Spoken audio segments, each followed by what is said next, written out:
Why, hello there, ladies and gentlemen, boys and girls, children of all ages. My name is Mr. Dogbo333, and welcome back to Heart of Iron 4, The New Order Last is Europe, as... Here's the name. I was looking over here, so I thought this was going to be the name, but it's not. This is the name, the State of Guangdong. In the last video, we started our product launch for a new fancy schmancy air conditioning device. And so we're working on that. It's going okay, I think. Looking at the product launches, I'm impressed. Actually, this is all pretty cool.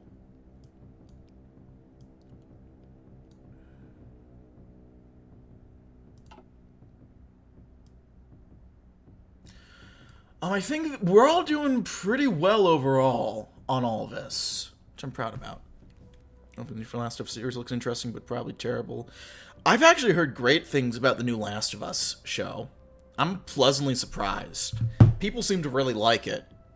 It actually seems to be doing pretty well in keeping with the show. Like, I've heard nothing but critical acclaim for it. Yeah, really. So take that as you will. Meanwhile, let's go ahead and check out Macau. The opulent gateway to the Orient, the gleaming pearl of the goddess Mazu. Such were the eloquent and graceful words once used to describe the humble port nestled upon the banks of Pearl River Delta. A port that had witnessed and endured through centuries of prosperity and turmoil, shifting and transforming with the passing years. The pioneering explorers and sailors of Portugal had once encamped upon these shores, creating a bustling center of trade that attracted the attention of merchants and travelers from all corners of the world. The lucrative port had been embroiled in conflict of envy and rivalry. It would not be the Dutch or British who would wrestle the territory from the authority of Portugal, but instead the ascending rising sun of Japan and the rapacious corporations of Guangdong. The Macau of today is a city infested by gambling houses and vivacious neon lights, a hectic maelstrom of underground activity and carefree gaming. The fortunes are gained and lost according to the numbers of a roulette wheel. The Ma's Portuguese port of the past has been relegated to the annals of history. I check that because I usually write off any show or movie from adapted games because it's almost guaranteed to be unbelievably dog shit. Well, we got HBO to back it, and HBO shows are usually pretty good, in my experience. Sometimes they'll fall off big time like Game of Thrones, but Game of Thrones was still amazing for the first 6.5 seasons. Holy shit, do you watch a new op? Well, that's a Netflix remake. Netflix makes those for tax write-offs, basically. You'll get like 3 good shows a year from Netflix, and the rest are shit.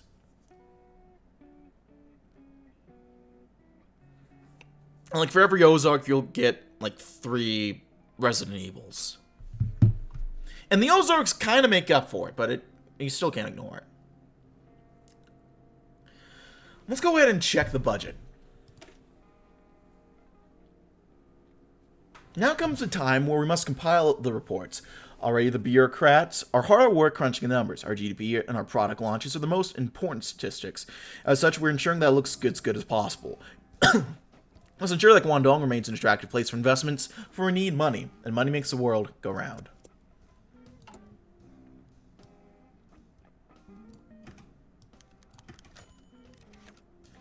And just as I read the fucking Macau info, the pop-up on Macau comes up.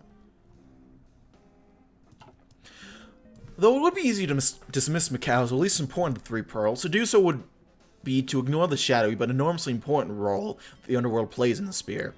Massive and glittering palaces of sin, Yakuza bosses, and triad leaders compete in flamboyant demonstrations of wealth, power, and prestige. Outside of casinos and clubs and dingy alleyways lit only by the gleam of neon lights, they compete instead in cruelty and violence. Of course, it was the central hub of industry in Guangdong, and Hong Kong was the financial core, then Macau marks the nerve center of a sprawling networks of organized crime that operate across the state. The city's proximity to Hong Kong is no accident. The corporate world and the underworld, often being so connected, one could mix up the two. The wanton violence on the street of the 3 Pearls serves a dual purpose, keeping the workers terrified and handling issues that cannot be properly handled in the boardrooms in more direct fashion. Every unexplained murder, Sudden suicide, street dismemberment, even beheadings. All of them could be traced back to a clandestine meeting conducted somewhere in Macau, if one tried hard enough. Though, of course, anyone who did often met the same fate. Now, more and more money flows into the coffers of the men that ruled the city as gambling became its most lucrative export to the sphere. Underworld bosses, industrial barons, the chief executives of top corporations, all of them need a place to relax, show off, and most importantly, conduct unsavory business. And this, more than anything else, the city provides. The thing I like about TNO is just looking at places, change and curse plain names. I'm pretty sure Curson and TNO is called Frankfurt on the Dnieper. I believe it is. I think I know what you're talking about.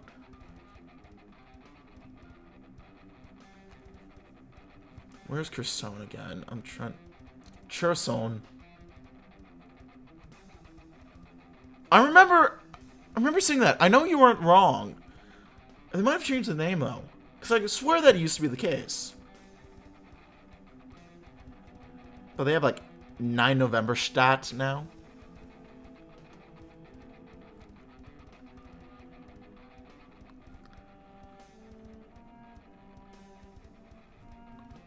But yeah. I know what you mean, Kev.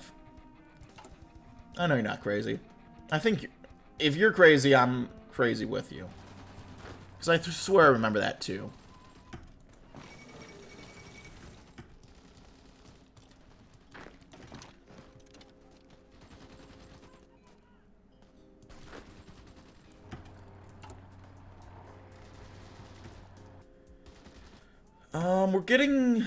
We've gotten this one done pretty easily.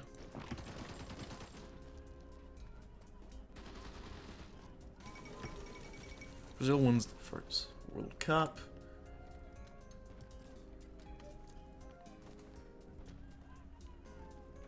We can still do a little bit yet. I think we'll test the product rigorously.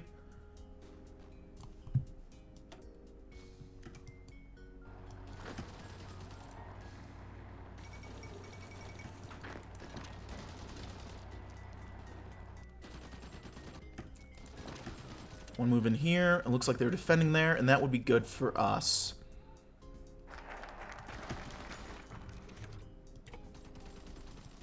From his exasperated sigh, Chief Executive Suzuki lifted his head wearily from stacks of paper, his mind lingering on its contents as he gazed through the office window once more, the Pearl River waters glimmering under twilight, punctuated by distant silhouettes of freighters gliding lazily across the shores.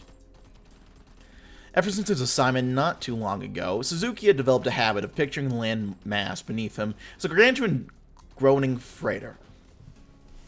His office, building its command tower, and the 4 companies, rocks lurking beneath the waters threatening to sink it. But now, for the first time in office, Suzuki felt confident he got a clear picture of the waterways. Navigating through all the dazzling novelties Sony, Matsushita, and Fujitsu had offered had been no easy task. But with the diligence of a statistics staff, as well as a bit of his own intuition, now he had at least had the fittest release candidates in mind.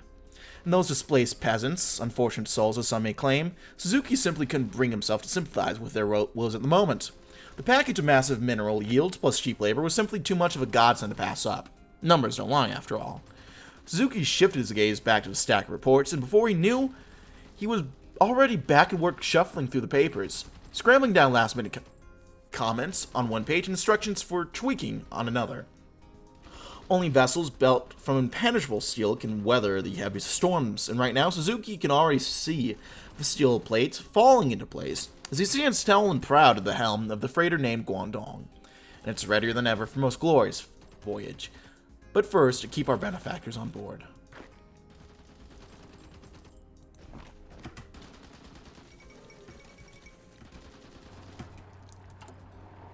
Let's go ahead and do...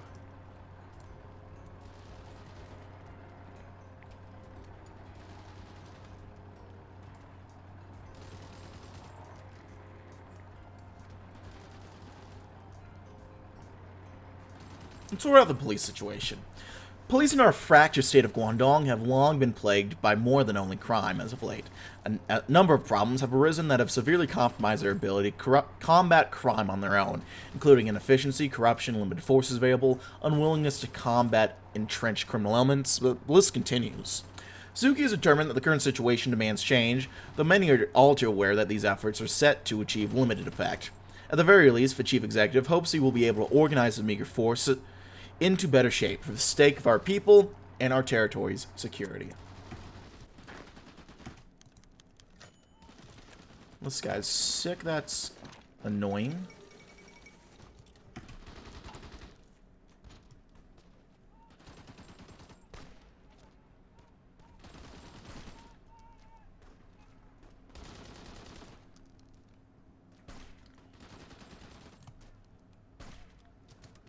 We'll do one more into that.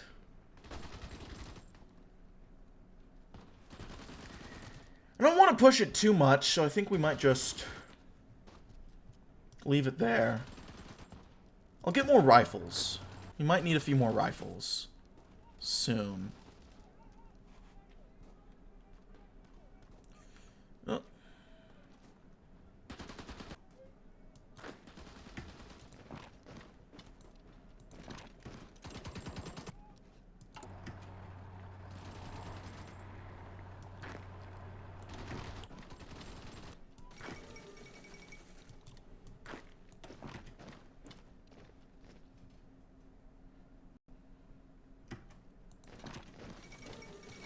Che Guevara's been released.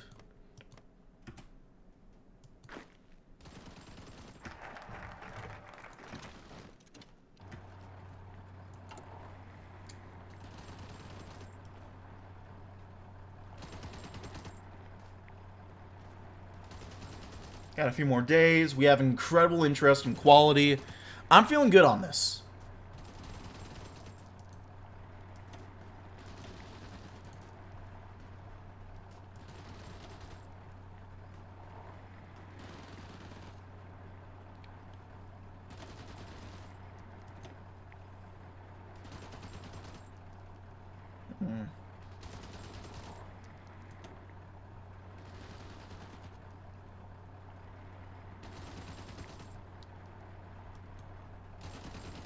We could use some more Chinese support, so I don't think I want to mess with that too much more.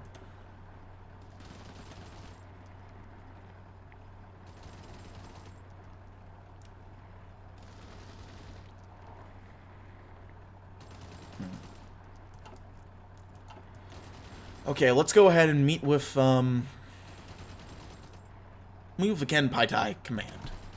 Japan's relationship with Guangdong has become complicated. The situation has become muddled further by the looming presence of the Kenpai Tai over the Legislative Council. Despite nominally being an ally of the government, the Kenpai Tai have remained unwavering in their loyalty to Japan, acting as its eyes and ears, occasionally going as far as to become its fists. The chief executive knows this and intends to meet with Colonel Miyazaki Kiyotaka to try and bring him into line. Though, no matter what assurances Suzuki makes, there will be little that will stop the Kenpai Tai from following its own agenda. Even such actions will be a detriment to our future.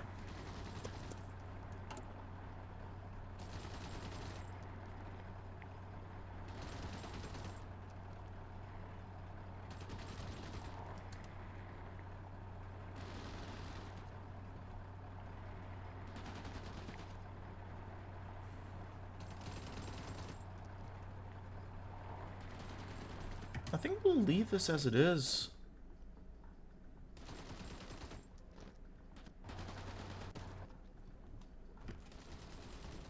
Honestly.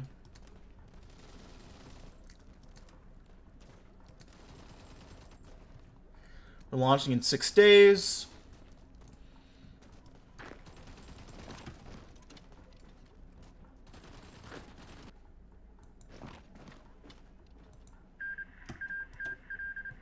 That Briate one? Nope, Irkutsk. Kenpai Tai are real fucking scary, dude. It's like, just shop a level. Oh, yeah. Oh, yeah.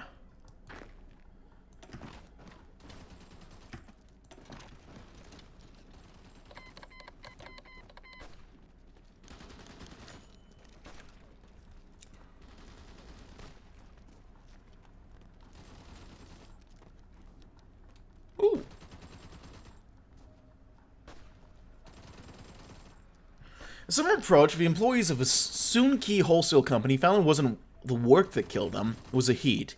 Even with fans turned to maximum strength, they would feel their will to work dissolve into the rivers of sweat flowing from every pore, panting like dogs in the stale, muggy air.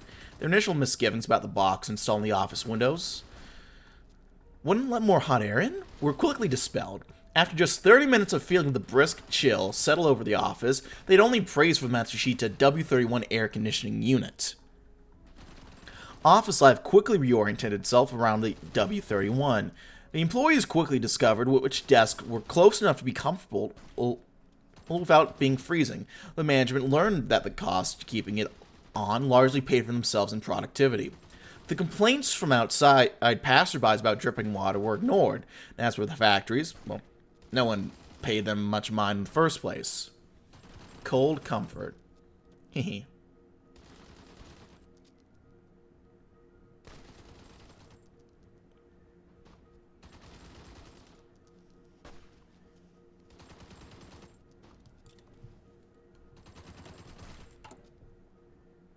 I think we did good.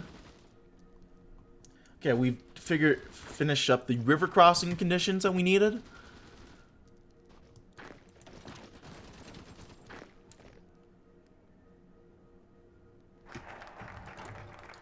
Now, we gotta use our rifles in jungle environments.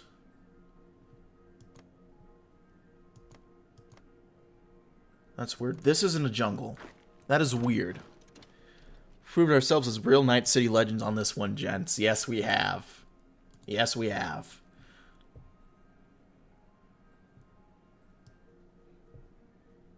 Do we want to work with the Yakuza or the Triads? I'll let us think on that for a while. Meanwhile, I'll meet with the Japanese business elite first.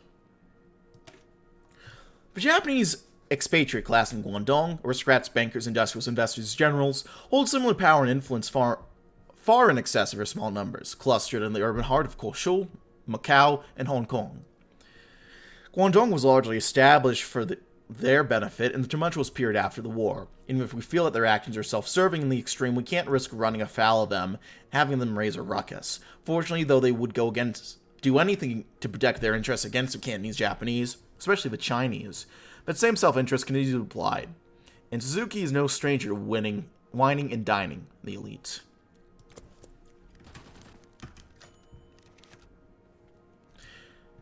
Entering even the office of Colonel Miyazaki Kiyotaka seemed to do all it could to appear formidable. Every surface, every corner, every object was kept immaculate in order, as would be expected for a man with 20 uncompromising years of experience in the Kenpai Tai. Chief Executive Suzuki carefully maneuvered himself through the room until he was opposite Kiyotaka. Once in position, he moved to begin the meeting in earnest. Colonel Miyazaki, it's my pleasure to work with a man as experienced and able as yourself. I'm sure that it is, Suzuki. Now, what is it that you want with me? Suzuki was suddenly taken aback by the bluntness of the colonel, but he pressed on nevertheless, aware of the weight the man in front of him carried, irrespective of Suzuki's personal feelings. I've come to realize that there's been a rise in some rather unsavory methods employed by the Kenpai Tai. While I would never question their necessity, I implore you to request your offices to carry out their duties more inconspicuously in the future. As you should be aware, Chief Executive, an imminent answer but out of a question. I need to deal with a great deal of people before I can begin to consider altering Kenpai Tai operations in any way as you've implied. Miyazaki paused for a moment so that Suzuki could endure his crippling uncertainty a little while longer before continuing. Of course, if my superiors deem your intentions worthy, I will continue to ensure that Kenpai Tai operates to the best of its considerable abilities. Kiyotaka's answer was of little substance, but it was encouraging enough to the growingly irritated Suzuki. Aside from the Colonel's inexorable insolence, the man had not been outright hostile to the idea of toning down the Kenpai Tai's activities. Perhaps he will be more receptive next time. In the best of times, inland China would not have been a very good vacation spot for Japanese businessmen. Apart from the suffocating heat and choking humidity, there was the additional health hazard of a bullet through the skull that could put a serious damp on the precious few days off they were afforded. Loosening his tie and otherwise unforgivable laxity in manners Matsushita Mashaura's personal aide glanced at the green rolling countryside and wondered why his boss had chosen to visit this particular bomb-cratered rural shithole rather than any other. But of course he voiced nothing. The boss knew best. The heat was getting to the boss too, and he was starting to regret coming with a subordinate. However, the part of his mind that was completely divorced from material circumstances was working overtime. There could be no one in the world that enjoyed weather like this. And while the average peasant might simply grin and bear with whatever stained teeth they had left, the portly warlords had grown fat from the peace would not. Once upon a time, Chinese military engineers produced machines that transformed the Chinese landscape into a boiling hell of mud, blood, and wasted souls. Now, under his leadership, her engineers would bring that most basic of industrialized luxuries, temperature control, to the savage land. A few muscles twitched near the corners of his mouth that once, a long time ago, might have produced a smile. It was almost poetic. Poetic nonsense can stuff letters. Time to send some letters. So we gotta move here. Oh geez, we got a lot of stuff. Hold on. What if the whole idea of separate Guangdong as a CPS and Capistan is based on any real-life plans? I wonder that too. My understanding, Guangdong is mostly a original creation of the TNO team. And he gives me the shit-eating grin. And what does the cheating old bastard do? Fucking, luckily, pulls a green dragon from the wall, takes half a week's pay with it. All honors, he says. The fucking nerve. If I see that guy again... You'll start paying for your own drinks? Asked Naiguan, leaning against a large wooden crate, dabbing his face with a sweat rag. No, he'll get humped again. You like getting humped by old men. Up yours, prick. Me, I'm 30 years too young for your type, lover boy. Really? Well, there's plenty of sailors out there waiting for you, retorted Yen, gesturing out towards Port Shori. And the tanker ship's spilling out an endless load of cargo into purpose-built storage facilities. Yeah, they're waiting for you to move so they can get out of this place. Quit screwing around! Sorry, boss, said Naiwan, making an awkward twist while grabbing the nearest crate. He attempted to step forward, but the ground slipped beneath him, the crate lid shattering from under his weight. As he struggled to right himself and recover from the shock, fellow workers rushing towards him, he saw the powder. Pouches upon pouches of it, just in that one box. The reddish brown of congealed blood. Raw opium. An unexpected hand. Fresh from his meeting with Chief Executive Suzuki, Colonel Miyazaki marched down the hallway of the Imperial Japanese headquarters in Koshu at a brisk pace, his shine boots clicking mechanically against the marble tiling. He had two masters in Guangdong, and having negotiating with one, he now had to report to the second. He stopped briefly in front of a commanding officer's palatial office before noting the lights were out and the sign on the door was flipped to absent. This wasn't a surprise. The ancient marshal and generals commanding the IJA garrison in Guangdong were all well past their prime. The real power lay in the smaller, less ostentatious office next door. Come in. The baritone voice of Lieutenant General Nagano Shigeto rang clearly into the hallway after Miyazaki announced himself. So, what did our chief executive say? He questions our methods, as usual. I told him we would consider his complaint, if necessary.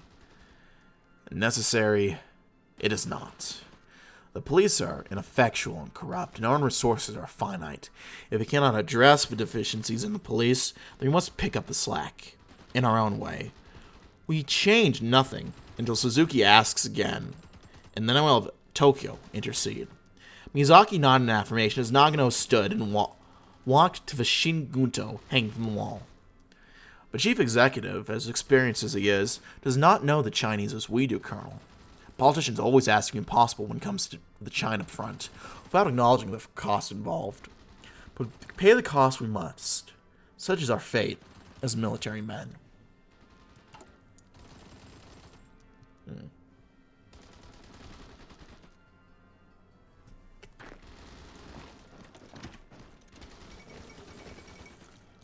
Lobster War ends. Autosave, there we go.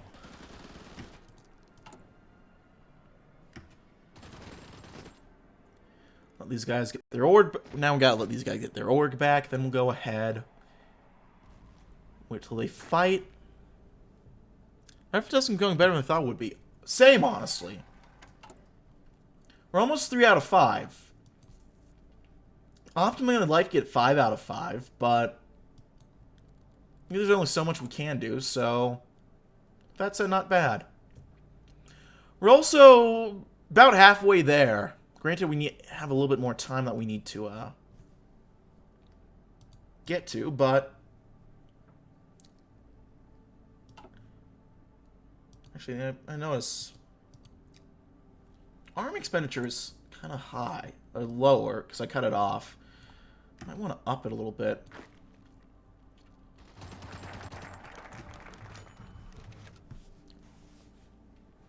.3% growth, holy shit, yeah. The glimmering red lights of Japanese trading ships passing through Victoria Harbor were silhouetted against the flickering lights of Kowloon, a suitably mesmerizing backdrop for welcoming the wealthy and powerful Japanese expatriates of Guangdong. Executive Suzuki sipped politely at his wine. He wasn't entirely comfortable in such settings, gathering of tuxedos, kimonos, and dresses, adorned in false smiles and tittering laughter. But he couldn't bite the hand that fed Guangdong either. Suzuki's eyes narrowed as a rotund man approached. Baron Yasukawa. Suzuki recognized the man from his days in the House of Peers. I thought you were in Japan. The home islands are terribly restrictive these days. Guangdong seems an ideal place to expand. Cheap labor and all. After 2 shared a toast, Yasukawa motioned for a woman beside him to introduce herself. Easily the youngest by some margins, her peacock blue cocktail dress contrasting with the subdued kimonos among them. My daughter, Yoshiko. She's accompanying me after graduating from women's college. A pleasure to meet you, Chief Executive. Yoshiko offered a flawless bow. My father always speaks highly of you. I'm flattered. Opinionated one, Suzuki thought. The words were polite, but she looked Suzuki directly in the eye for a fleeting second. He put her out of his mind. His business was with the Baron, not with her. Help yourself to the refreshments, Miss Yasukawa.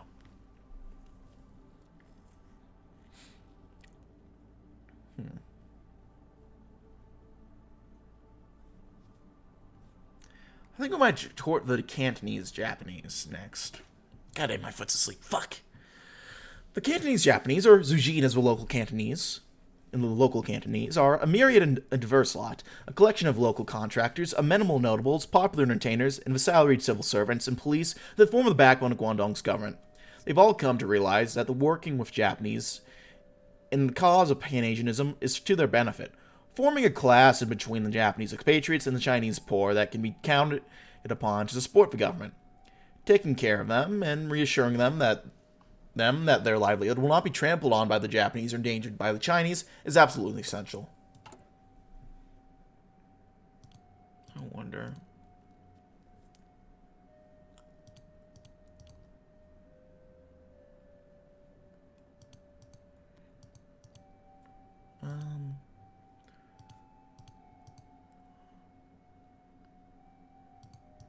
Wanting to mess with this a little bit, but I'm not quite sure how much I need to.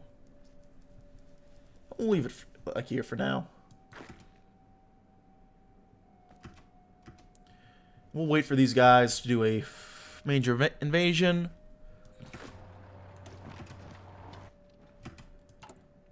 And we did a little.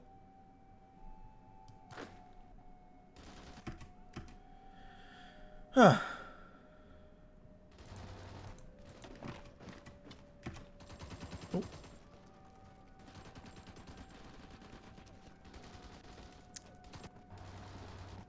Obviously, total conversion mod for Cyberpunk 2077, but sending TNO Guangdong shit would be pretty wild. Oh man, I didn't think I needed that. I didn't know I needed that, but I think I do.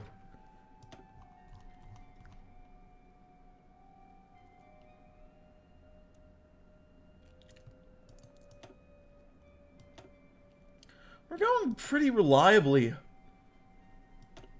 Also, we might pass up Manchukuo soon enough. Not soon, but probably by the end of the series.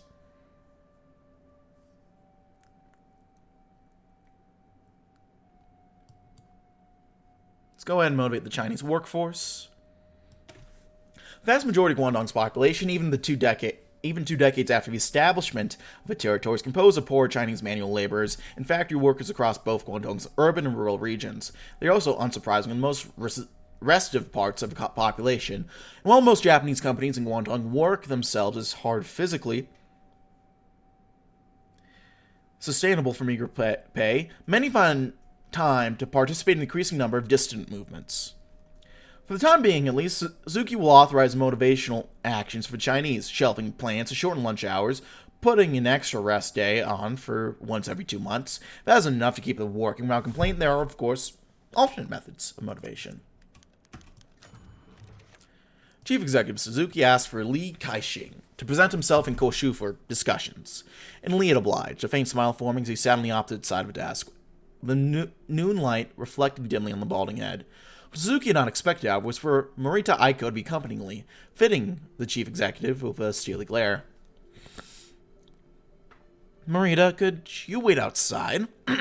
Whatever business you have with me, I'm sure we can discuss it later. Whatever you have to say to Li, you can say to me. If you want to work with us, you need to deal with both of us. Suzuki looked between the two leading Zujing of Guangdong, working hand in hand since they first emerged selling cheap transistor radios in '55, and mentally conceded the point. Theirs was a partnership that existed long before Suzuki had arrived. It was going to openly court at the Cantonese Japanese, the two would be entering the spotlight together sooner rather than later. Let's start business. If I can get your assistance to bring the Zujing businesses and workers in line with what I have planned for Guangdong, I can ensure they are looked after. It's the best and only deal you'll get.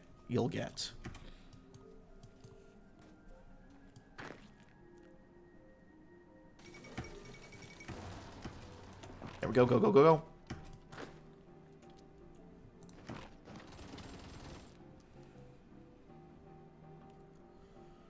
And there goes the autosave.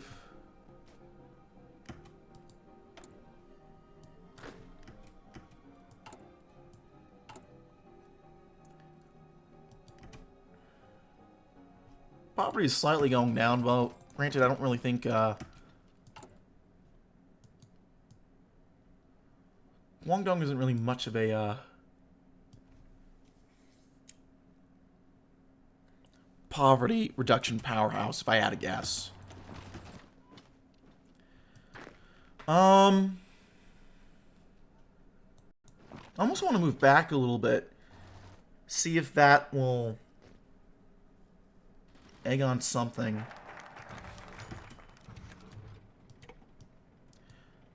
To all loyal, diligent citizens of Guangdong, we hereby announce another series of edicts passed hours ago by the office of a chief executive. Most of them moved without a sound. The old pa sitting by the grocery stand lifted his head up only slightly. The ears on his post had made Hayashi Kosen a sharp, observant man, keeping eye and ears all around him, his own distaste for such a habit aside. Effective today, all factories are to include 1 extra day of paid leave in labor contracts on a bi-monthly basis. Granted, with the utmost generosity by Chief Executive Suzuki Taichi as replenishment and reward for those toiling for our greater prosperity. The moment's buzz of a TV was set on, but Hayashi's mind had already drifted elsewhere. Nothing major then. There was a sigh from 5 meters away. 3 middle-aged men in rags hurried by, one shooting him a distasteful glance and muttering obscenities under his breath. Hayashi offered no retort, for doing so would be professional misconduct, and for the first time in months, something with him began to waver. To his colleagues and superiors, he was a trustworthy officer, the perfect Zujin specimen, and a perseverance incarnate.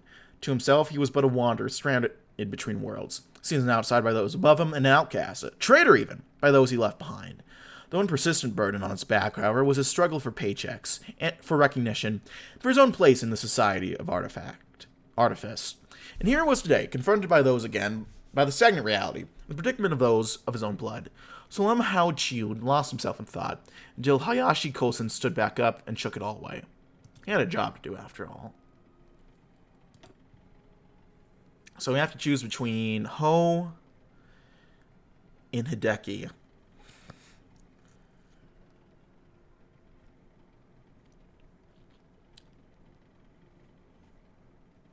I think I'll do Hideki. Of all the figures who the chief executive must deal with, Yokoi Hideki will likely be the most imposing. After amassing spectacular wealth by profiteering off of numerous participants in World War II, Hideki has aligned himself with Yakuza presence in Guangdong. His shadowy dealings, along with his underlying penchant for violence, have made him equally feared and respected throughout the criminal underworld. Enduring Yokoi and the Yakuza to our administration will not be an action Suzuki undertakes lightly, but it's a move he must make if he's to keep his position secure.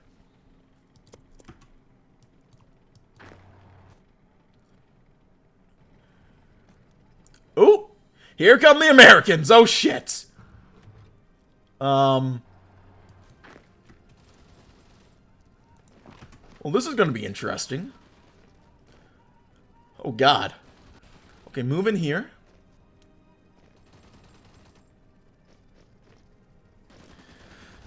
Go home, GI.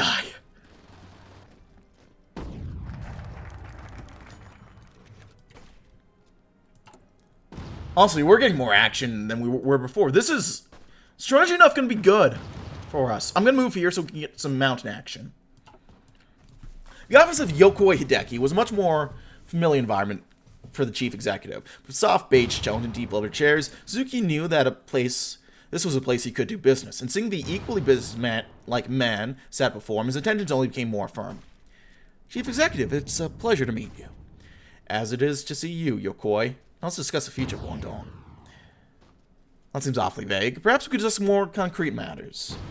Now, I'm sure you're aware of the nature of some of my ventures. Suzuki allowed Yokoi to continue, for he's all too aware well. Well, I assume you're here to discuss those, correct? Indeed, I am. These ventures of yours simply cannot continue. Most important practices must be stopped as a minimum. I fully understand. Suzuki furrowed his brow in modest confusion. The administration is satisfactory to both me and my co-workers. I must warn you, if the circumstances are to change in a way that harms my business in Guangdong, I will, let's say, lower the standards of my personnel. Of course, Yokoi, I will endeavor to keep your preference in mind, so long as you make good of your word.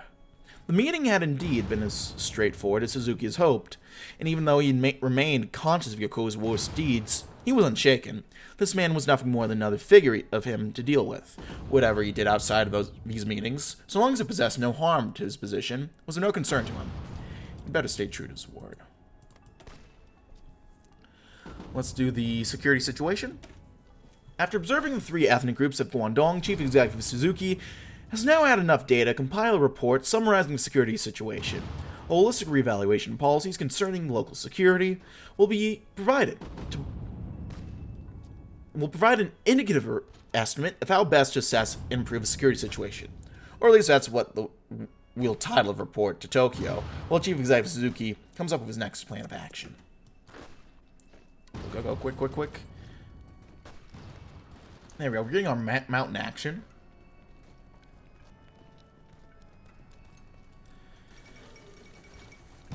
Tropical Storm Harriet hits Thailand.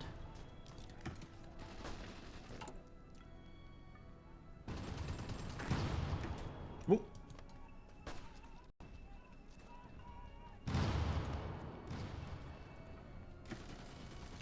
We're holding out pretty well. Look at that. Our growth in mountainous conditions is huge. And that is incredible. Ah, thank you, America. Let's go ahead and update Tokyo. With Chief Executive Suzuki's initial assessments of Guangdong's economic potential and security outlook complete, Suzuki prepares for a regular update call with Prime Minister in Tokyo to update him about his findings, and to seek authorization for his plan to stabilize the territory over the long term.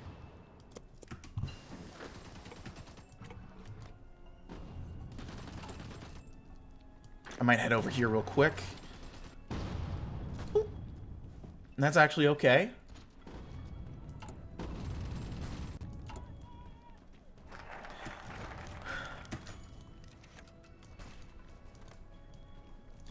Excuse me, Professor. Kiriko's hand darted up the second row, as it always did. You said the Zujin is a democratic as a natural consequence of State Guangdong's formation. I struggle to understand just what about it is natural. It makes more sense if they made it out of, say, an ethnic Japanese-Chinese hybrid, but even that doesn't seem to be the case. Suzuka Hayato froze, his gaze fixated upon the pond of 50 heads before him. All Japanese faces. Not one Chinese sitting there in a higher education institution erected upon Chinese soil. Indeed, what about this is natural? Ever hear of Kyowago? Confirming no eavesdropper within earshot, he sighed. That travesty of a language had cobbled up with Japanese and Mandarin up in Manchuria. That's exactly what they're doing with Fuzujin, and you can't even tell it from the name. He leaned over slowly in the podium. Zhu, Mandarin for pearl, and Jin, Onyomi for people. Smack them together, and there you have it, a glistering new identity pulled out of the foreign ministry's ass. For all citizens of his newborn nation, past, present, and future. Except the Mantetsu and Guangdong armies. Sorry, I think I'm gonna wind slam my sheet door. Shit. Except the Mantetsu and Guangdong army people had 27 years since the Russo-Japanese War to fabricate their fait accompli. Guangdong, 12. Not enough for an ethnic hybrid to crossbreed itself into existence. It's really not enough for the actual Chinese living on the soil just to give up who they are. The Nanjing government was incensed with the idea back in '50, as they were with Guangdong's creation itself. Can you even blame them? The state of Guangdong is natural. He looked around, surveying the pond of 50 chalk faces before him. The sense of Japan's crusade against Western imperialism is natural. That the spoils of war we robbed from the liberated are natural. There. That's your answer. Well, might as well end things with an update from Tokyo. After that epic little rant. Taiping Rebellion. Where have I heard that before? Rebels capital is Taiping. The sun is setting. Orange soaks the city of Canton as the first lights are switched off for the coming night. Chief Executive Suzuki. I'm adjusting my timer. I need some water real quick, actually, too.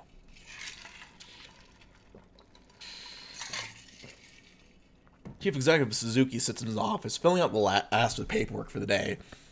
Since his report to Prime Minister Ino, the one thing that his career depends upon, his mandate to bring Guangdong in line is being fulfilled, but it's this report, and PM Ino's subsequent response, that will determine his next move. Putting the pen down, Suzuki sits back. The last few months have been busy for him in the government. He's constantly at risk of losing everything at once. The situation will only worsen with his project to revise labor standards ordinances. He rubs his temples, his nerves firing too rapidly for his mind to handle. He needs every ounce of support he can get, and then some. It is through Tokyo where he hopes to get his support. It'll take persuasion, he realizes, for the Prime Minister himself. Has been skeptical of his recent efforts, but long-term stabilization of Guangdong needs Tokyo's full support. The situation is untenable as is. The corporates have acted in their own interest for far too long. Keeping it this way will only worsen. The Chinese population is simply too large and the government too weak. This is the argument he lays out in files spread out in front of him. He wonders to himself, will it be enough? Only one way to find out, am I right? I'm going to end it here, folks. Thank you as always for watching. If you like what you like. If not, feel free to dislike. If you want to see more of this content, be sure to hit the sub button for uploads weekdays, as well as occasional Saturdays. If you have any comments, leave in the comment section below. I read all comments again. Appreciate any feedback you might have for me. Check out my comment section as well. Or my description box. I have a bunch of links, including my Discord, where you can join and keep updated with uploads, chat, play games, have a fun little time in general. If you're interested in any of those, check out the description box below. Thanks for watching, my friends. My name has been Mr. Dog53. Thank you for watching. We'll see you guys next time. Bye-bye.